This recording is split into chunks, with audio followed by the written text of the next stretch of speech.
Doctors are surprised at how well Amanda Eller is doing after 2 weeks in a forest. She fractured her leg and suffered severe sunburn and infection. Let's go to Sarah Madison now, who spoke to a doctor about what happens to the body when exposed to extreme elements. Sarah? Bridget, experts say a person could last about 3 weeks without food, but water is another story.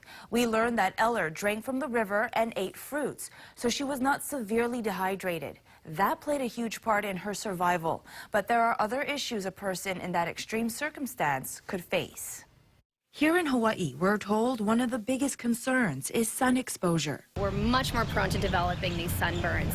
In addition to that, though, we can also easily develop heat exhaustion, heat stroke, seizures, coma, even death just from exposure to the sun.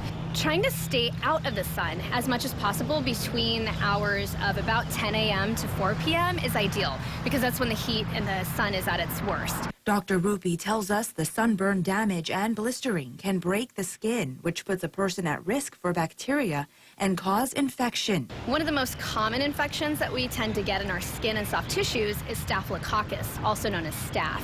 Amanda Eller did not suffer from severe dehydration because she was drinking river water, but unpurified water is another avenue for bacteria to enter your body.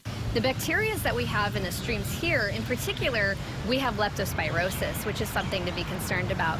Eller was able to find fruits to eat like strawberry guava, but that only went so far. We're told Eller lost about 15 to 20 pounds.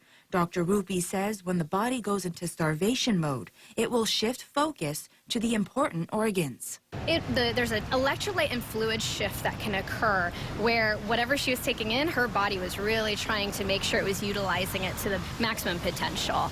As these electrolytes and fluids shift, there can be other damages that occur, such as swelling in the legs, breakdown of skin tissue. Now, Dr. Rupi tells us people need to be careful when recovering from starvation mode. What and how to eat is important when reintroducing food. And again, monitoring this adjustment could take a couple of weeks. Back to you, Bridget.